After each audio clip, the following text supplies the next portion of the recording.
जिस तरह शमा को घर से निकाला था ना, उसूलन तो मुझे आना ही नहीं चाहिए था, लेकिन बादशाह का फोन आया और उसने तुम्हारी तबीयत बताई तो मुझे आना पड़ा। हाय अल्लाह, पर तुम मुझसे क्यों नाराज हो रही हो?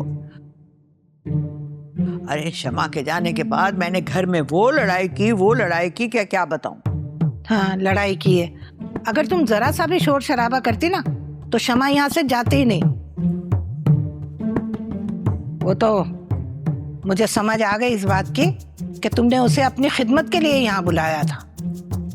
तौबा तौबा तौबा तौबा, क्या बातें सोच कर बैठी हुई हो तुम? मुझे बताओ, मैं भला ऐसा क्यों करूंगी?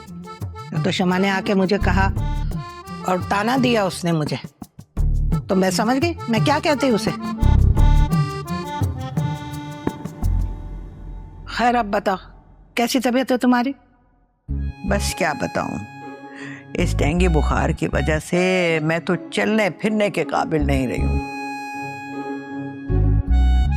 हर काम के लिए मलका की मोहताजी। अच्छा, तुम्हारा तो कोई काम ही नहीं हो रहा होगा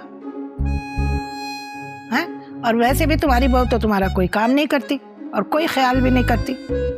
यही तो रोना है। अरे साइता, अच्छा ही हुआ कि तुम आ गई। अब तो मुझे भी अपने साथ ही ले चलो।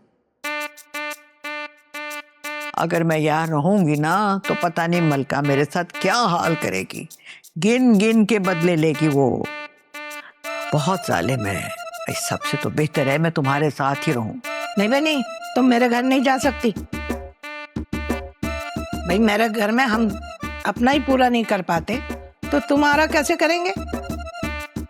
हैं? भाई तुम बीमार हो, तुम्हारा इलाज है, तुम्हारा खाना पीना परहेजी सब होगा ना, हम कहाँ से करेंगे? लेकिन साइदा, पूरे वक्त में तो अपने बहन भाई काम आते हैं ना। वो वक्त चला गया ज़ेबा, अब तो सबको अपनी अपनी पड़ी होती है। खैर अब शाम हो रही है, मैं जाती हूँ। मैं तो कहती हूँ कुछ देर तो बैठो ना, तुम्हारे आने से मेरा दिल बहल जाता है।